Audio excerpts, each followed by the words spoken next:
Iniimbestigahan ng pulisya ang tangkang pagdukot umano sa 3 batang mag-aaral sa Agoo, La Union. Sa isang paaralan sa probinsya, nagpapatupad ngayon ng no sundo, no uwi policy bilang pag-iingat.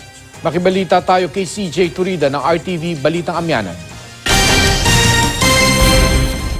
Dumulog sa himpilan ng pulisya ang 3 mag-aaral kasama ang kanilang guro at mga magulang para i-report ang umano'y tangkang pagdukot sa kanila ng lalaking sakay ng puting van sa Agoo, La Union. Kwento ng ina na hindi na humarap sa kamera. Alas 5 ng hapon noong Lunes, galing sa paaralan at pauwi na sa bahay ang kanyang anak kasama ang 2 kaklase nang may sumalubong daw sa kanila na isang lalaki.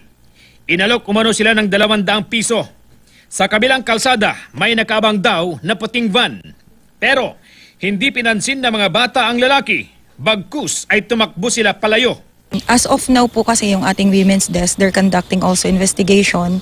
Yung sa sinasabi mo nga, may utos na sa atin dyan ang regional director na i-verify yung veracity at saka kung yung i-validate nila yung pangyayaring yan. Ayon sa Police Regional Office 1, wala pa namang naitatalang insidente ng kidnapping sa rehiyon. Gayunpaman, nagpaalala ang pulisya sa publiko, lalo na sa mga magulang na bantayang maigi ang kanilang mga anak.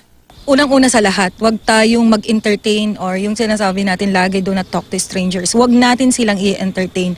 Lalo na yung mga ganito na mga sitwasyon, lalo't hindi natin kakilala, na-o-offeran lang na tayo ng kahit candies or kahit an amount.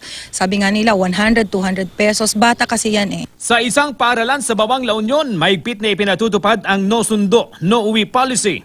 Ito ay para maiwasang may masamang mangyari sa mga bata habang pauwi sila sa kanilang mga bahay.